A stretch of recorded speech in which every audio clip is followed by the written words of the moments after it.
So this was a a very bizarre story. Donald Trump received a gift from the Qatari government. It wasn't a PS5. It wasn't a Steam Deck. It wasn't even like a brand new basketball court in the White House.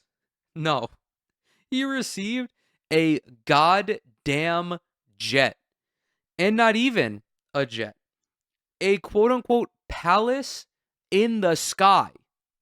I think the quote unquote the retail for this was $400 million. I think if I remember correctly. Now, for obvious reasons, this caused quite a bit of uproar online and also in the real world because one, why the fuck are you taking this bribe? And also, why the fuck are you taking a bribe from a suspect government? Like that's weird. That's weird. It's like I think it's probably illegal as well. I like the president should not be taking gifts like this. I know that if you're like a local representative, you can't even have someone buy you like a beer. In some instances, you can't be treated to dinner by one of your constituents because it's considered bribery. But like, just become a federally elected representative like Bob Menendez, and you can get actual gold bars from the Egyptian government or a fucking jumbo jet. Now let's cover this story from ABC. Oh, no sound. This morning, his first major foreign trip of his second term, also including stops in Qatar and the United Arab Emirates. The focus, deepening economic ties with the Gulf kingdoms. Saudi's crown prince promised a $600 billion investment in the U.S. when Trump was reelected, and the United Arab Emirates committed to a $1.4 trillion investment. The New York Times reports the Trump administration is now considering selling thousands of artificial intelligence chips to an Emirati AI firm, which the U.S. has scrutinized for ties to China. It comes as the president faces backlash over a $400 million proposed gift from Qatar, a luxury Boeing 747. And I could be a stupid person and say, no, we don't want a free, very expensive airplane. They made Jimmy Carter sell his peanut farm. They made Jimmy Carter sell his fucking peanut farm. Fast forward 40 years, 45 years, and Donald Trump is getting a luxury jet. Oh, not even a jet. It's a fucking plane. He's getting a whole ass plane. And he's like, I'd be a stupid person if I didn't take this. Like, why would you turn down a $400 million jet? Do you know that it has a tennis court in the basement? I don't play tennis much anymore because I'm just working so much, and I'm also more of a golf guy now. But yeah, could you believe it? Could you believe that they didn't expect me to accept this jet? Photos showing what's been described as a flying palace that would replace the aging Air Force One, with 2 furnished floors, plush carpets, leather seats, and 2 bedrooms. The administration claiming the gift would be legal, insisting Qatar is getting nothing in return.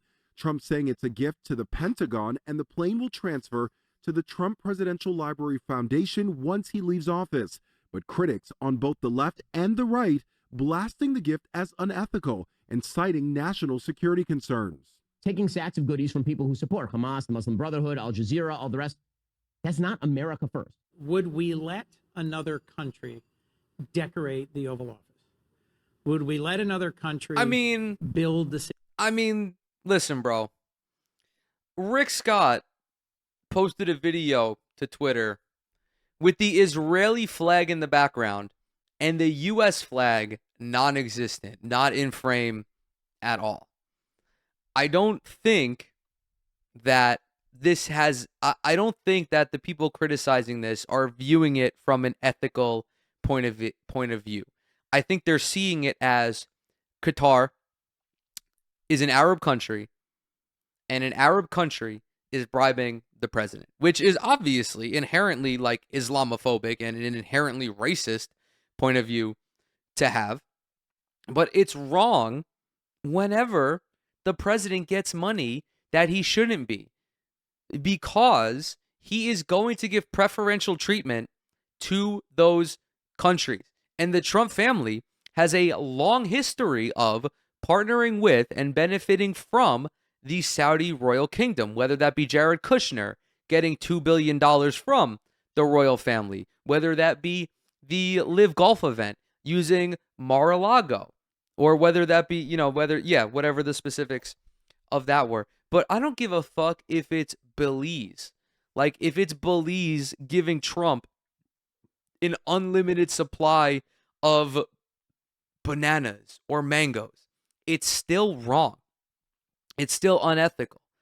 And the president should not be accepting gifts like this because there is a quid pro quo attached to it.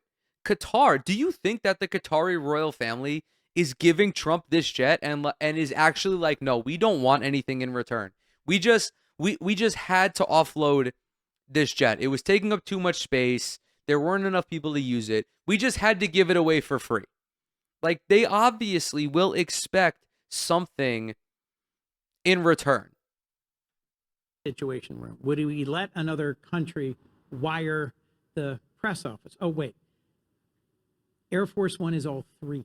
The jet would also have to meet the strict Air Force requirements for presidential aircraft. It would have to go through a security sweep to search for listening devices and tracking devices. Trump's overseas trip also comes a day after his temporary truce with China to negotiate tariffs, now agreeing to slash tariffs on Chinese goods coming into the U.S. to 30%. China lowering its retaliatory tariff on American goods to 10%. Stocks soaring on the news Monday, but one top economist questions whether China will be willing to offer any substantial changes in trade policy going forward, saying China has successfully called Trump's bluff. If a longer-term deal is not reached with China at the end of these 90 days, can the American people expect those tariffs to go back up to 145%? No, but they would go up substantially higher.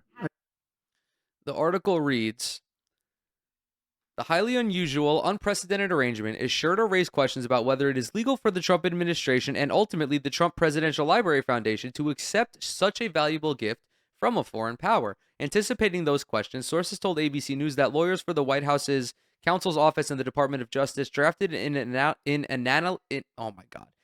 analysis for Defense Secretary Pete Hegseth, concluding that it is legal for the Department of Defense to accept the aircraft as a gift and later turn it over to the Trump Library, and that it does not violate laws against bribery or the Constitution's prohibition of any U.S. government official accepting gifts from any king, prince, or foreign state. And I don't know, like, this is like if teachers allowed students to draft their own report card. Like, of course the White House is going to say this is legal, right? I am 12 from the Benchwarmers. Like, yeah, obviously he's going to fucking lie so we can dunk all over these little leaguers. Sources told ABC News that Attorney General Pam Bondi and Trump's White House lawyer David Warrington concluded it would be, quote, legally permissible for the donation of the aircraft to be conditioned on transferring its ownership to Trump's presidential library before the end of his term, according to the sources familiar with their determination. The sources said Bondi provided a legal memorandum addressed to the White House counsel's office last week after Warrington asked for her advice on the legality of the Pentagon accepting such a donation. White House Press Secretary Caroline Leavitt said in a statement to ABC News, quote, any gift given by a foreign government is always accepted in full compliance with all applicable laws. Isn't, like, any gift by a foreign government, like, almost always not compliant with any law? Like, what the fuck? What the fuck? Like, that doesn't make any sense. President Trump's administration is committed to full transparency. She said. Ali Al-Ansari, Qatar's media attaché, said in a statement that the transfer of the aircraft for temporary use as Air Force One is under consideration by Qatar's Ministry of Defense and the U.S. Department of Defense. The plane will initially be transferred to the White House Air Force, which will modify the 13-year-old aircraft to meet the specifications required for any aircraft used to transport the president. The plane will then be transferred to the Trump Presidential Library Foundation no later than January 1st, 2029, and any costs relating to the transfer will be paid by the Air Force. According to aviation industry experts, the estimated value of the aircraft is about $400 million, and that's without the additional communication security equipment the Air Force will need to properly secure and outfit the plane in order to safely transfer the commander-in-chief. As the Wall Street Journal first reported, the aviation company L3Harris has already been commissioned to overhaul the plane to meet the requirements of the presidential jet. In a social media post, Trump claimed Democrats are insisting the administration pay top dollar for the aircraft rather than receive it for free. It would be taxpayer dollars, by the way. And again, you're getting this from a foreign power, also a foreign power that is like a regional power as well. That's another thing to consider.